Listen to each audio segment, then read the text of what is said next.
Hey guys, it's around noontime on September 24th, kind of a weird day. Market doesn't look too good technically on the 1 year, but talking to a few traders this morning, they're like, really, can you short it at this point? And I said, nah, might as well be going long at this point. You can see SPY and NASDAQ are both kind of coming into some support areas this morning. If you look at SPY on the 1 year daily, it's kind of going in and out of this little channel line that I've been using, saying that it's probably going to waffle around this little area in here before it decides what to do. We did get oversold, especially on the daily. I mean, we're down, I don't know what, 6 out of the last 9 days, 10 days in a row, something like that. Or, 7 out of the last 13 days have been heavy volume down days. We still don't have a solid bottom put in here, I would say, especially when you look at the 200-day moving average. We kind of are in that gap like I felt we would be on the 200-day, but when you look at a lot of the stocks that we follow, like Zoom and Tesla and Peloton, those aren't having the bounces like they normally have. They're having bounces, but they're kind of bouncing lower and getting lower highs as well. But this break that we've had in the market, you can look, we've had a MACD cross that just can't seem to get back to the positive side. And you can look at the shape on the way up. These are the kind of pullbacks you want, these light, gentle curls. This isn't something that you want to see at this level. And then with the RSI kind of down where it's at and the volume picking up, could it just be short covering? Could it just be some bargain hunting? And they're, weak hands are not going to hold it. Intraday I've been playing the Qs. TQQQ is what I play.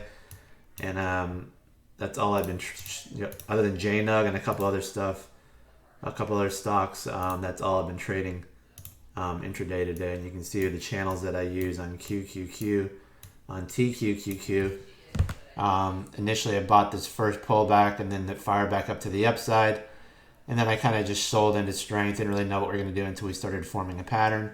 And then the pattern started to form, and then I was just buying the dip here, selling or buying SQQQ and then buying the dip and then selling, So now we're kind of neutral. I don't really know what direction we're going to go from here, because the movements from a horizontal perspective haven't really been a lot of wave strength higher.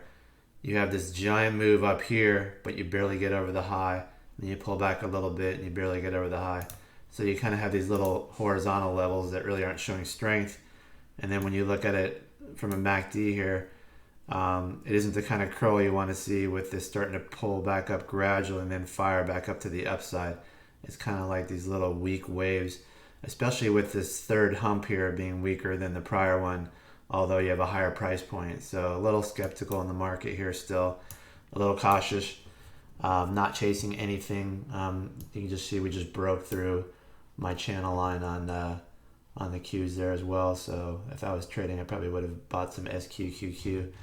But now you're starting to get some really tight stops because the movement's hard to discern at this point. JNUG, like I said, had a nice move. I was trading that as well, and those are the only two things I really traded intraday. That just got way overbought. I don't like the longer term chart on GDXJ right now. It's got some work to do. It's got some damage. But you can kind of see these little two pivots where we took off to the upside. Later became my little areas to kind of see where we would show support at. And now it's, all bets are off here. It's harder to tell where we're going to go to from here. If we extend this to the right, maybe we get another support here. But, these are guessing games. If I'm going to go long or short here, I really don't know which direction. I prefer to wait for these channel lines to hit. There is one that I'm kind of interested in. I started to scale into it. These crazy stocks like we saw SPY yesterday, SPI. I actually bought some in aftermarket and sold it at 21.40 this morning. I bought it in the 16s. But one that I've had in my other account as a buy and hold is AYRO. And not that this is anything special, but it's interesting because on the 1 year daily, it did kind of hit a Fibonacci retracement around $2.50. And now we have a lot of volume today, huge volume. And I think there's a little bit of wiggle room, at least to 359, but maybe this could be one of those ones that really hasn't done much, and then traders get a hold of it and shoot it to the upside. So little to your downside is probably 60 cents in the short term if you're looking to do a stop. But maybe this gets a late run. You can see the intraday movement's been huge. The volume spike here was massive. Well, I don't know if we'd say massive, but about 270,000 shares in that 1 minute candle is not too shabby. So you can kind of see the little pivot that it broke out of here. And I missed it and chased it but on the trade, but I own shares, and like I said, on another account. But I might add to this a little bit, and maybe this has a decent close. It might be one of those ones that traders look at if it closes strong, maybe up above 320.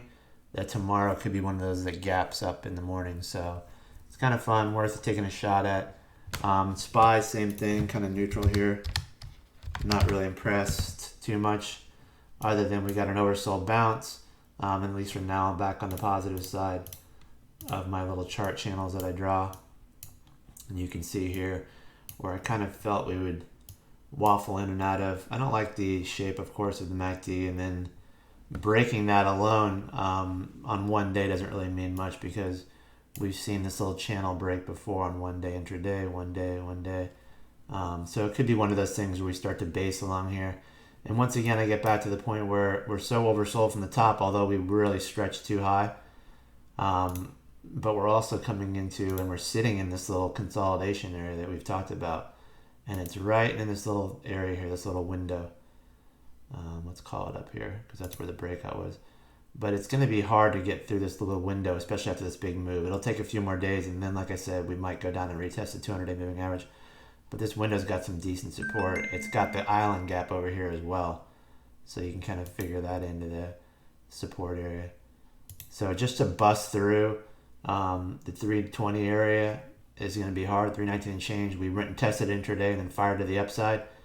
But no one's willing to hold this at this point for an extension, it seems like.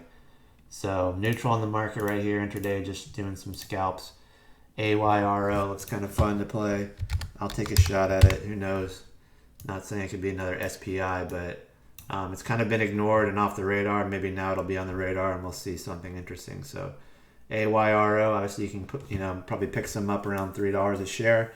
Don't go crazy, but maybe it'll be a little fun trade. Let's see how it closes up and how it opens tomorrow.